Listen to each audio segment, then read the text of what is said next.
patuloy na sumusubaybay sa The Working President. Nagpunta ang aming grupo sa lalawigan ng Agusan del Sur para alamin ang implementasyon ng mga programang pangbayan doon ng ating nag-iisang Working President sa larangan ng agrikultura, kalusugan at edukasyon. Alamin natin kung ano-ano ang mga ito sa ating ito.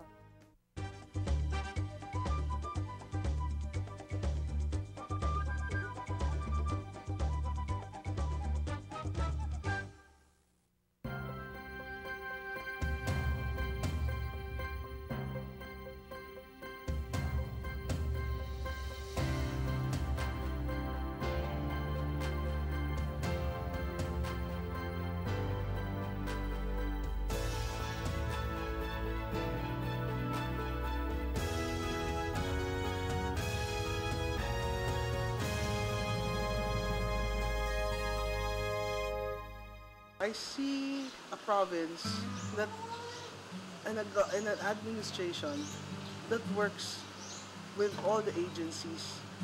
Kasi hindi ko nakikita na ang gobyerno lang ang makakasolve lahat ng problema ng probinsya. Ito ang lalawigan ng Agusan del Sur, bahagi ng rehiyon ng Caraga sa Mindanao. Noong mga naunang panahon, iisa lamang ang lalawigan ng Agusan. Sa bisa ng Republic Act No. 4979, hinati ito sa dalawa, ang Agusan del Sur at Norte. Ang Agusan del Sur ay formal na nabuo noong June 17, 1967 sa bisa ng Republic Act No. 4969. Ang Agusan del Sur ay landlocked, napapalibutan nito ng mga sumusunod na lalawigan: Agusan del Norte, Surigao del Sur, Davao Oriental, Compostela Valley, Davao del Norte, Bukidnon at Misamis Oriental. Ang Agusan del Sur ay binubuo ng 13 munisipalidad at isang lungsod, ang Bayugan. Sila rin ang tinatawag na home of the first paperless session in the Philippines dahil sa inobasyon na ginawa ng kanilang provincial board sa pamumuno ni Vice Governor Santiago Canes Jr.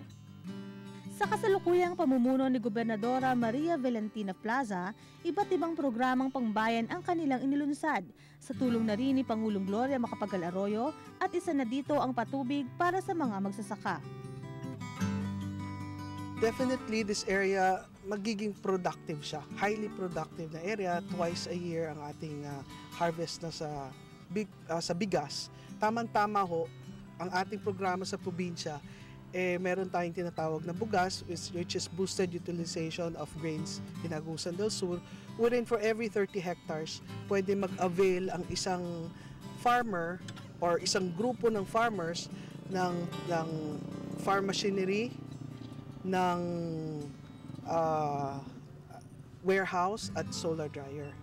So laking tulong po ito sa kanila. Kumbaga, sinasabay po namin din yung mga programa namin sa mga programa ng national government ng ating Pangulo, lalong-lalo na sa agrikultura. With President Gloria Macapagal Arroyo, umasinso ang lugar namin, especially this Baobo Irrigation Project, because after its completion, at least the farmer could plant twice a year. Sure yan. Not like before na sa rainfed, makataniman yung farmer dalawang beses pero para ng gamble ba, you are not sure of your production. But because of this irrigation, I believe that this will boost the economy in the municipality of Iloilo. Personal na dinalo ni Pangulong Arroyo ang Baobo National Irrigation Projects na pinamumunuan ng National Irrigation Administration at ang Southern Philippines Irrigation Sector Projects. Laking diferensya po ang Veruela ngayon, lalo na itong napatayo itong Baobo Irrigation Dam. Ang madidevelop nito na rice land is about 1,600.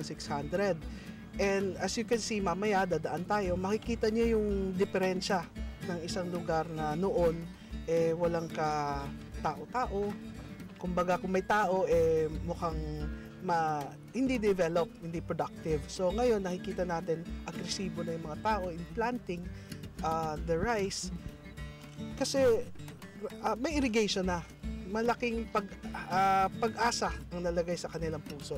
We are very much happy with her visit kasi yung pagdating niya parang nabuhayan yung mga tao namin sa Iloilo. malaking inspirasyon ang pagbisita ni Presidente dito sa bayan ng Beruila. At saka kasi first time in the history of Beruila na this is 92 years old municipality, first time na nakapunta yung pinakataas na opisyal sa ating bansa. Ayon pa sa mga magsasaka ng Beruela, napakalaking tulong sa kanila ang patubig at farm-to-market road na nalikha nito. Kung tulong ang pag-usapan natin, napakalaking tulong na ibigay sa amin to. Ito ang hinahangad ng aming kaninunuan pa noon pa man, na mabigyan kami ng patubig dahil dito sa patubig, hindi lang po tubig ang makukuha namin dito. Pati po yung service road na naibigay sa amin. Ang aming kabuhayan, nakatulong ang NIA. Ang number one, yung mayroon ng kalsada. Siyempre, ang aming labor, maliit na. Kaysa noon, ang labor namin malaking malaki. So isa pa, yung may patubig na kami. At saka yung aming palayan, ang aming kabuhayan, mag-unlad na. Bukod sa malalaking irigasyon, ipinagpapatuloy din ni Governor Tina Plaza ang mga sinimulang open source irrigation sa Bayan ng Prosperidad. Isa na dito ang nasa Barangay Aurora, Bayan ng Prosperidad. Ayon kay Sangguniang Bayan ni Delberto Bastarechi, malaking tulong sa mga magsasaka ang ganitong open source irrigation dahil nakakasiguro na sila sa second cropping na tiyak na makapagbibigay ginhawa sa kanilang kabuhayan. Agusan del Sur is an agricultural province and marami din tayong mga tributaries or mga water source ng mga patubig. So ang ginagawa natin is binibigyan po natin ng mga ating mga farmers ng mga pump irrigation na they get the water from the river and brings it to their field. Malaking tulong ito kasi during dry season, hindi makapagtanim yung mga magsasaka natin. So, dalawa yung season natin dito, ngayon na rainy season. So, pag-aabot ng dry season, nag-ooperate itong open source natin. So, makapagtanim yung mga magsasaka natin. And then, this is very effective na proyekto na galing ng provincial government. Sa tulong ni Governor, sabi ko talagang malaking nakatulong to sa mga magsasaka.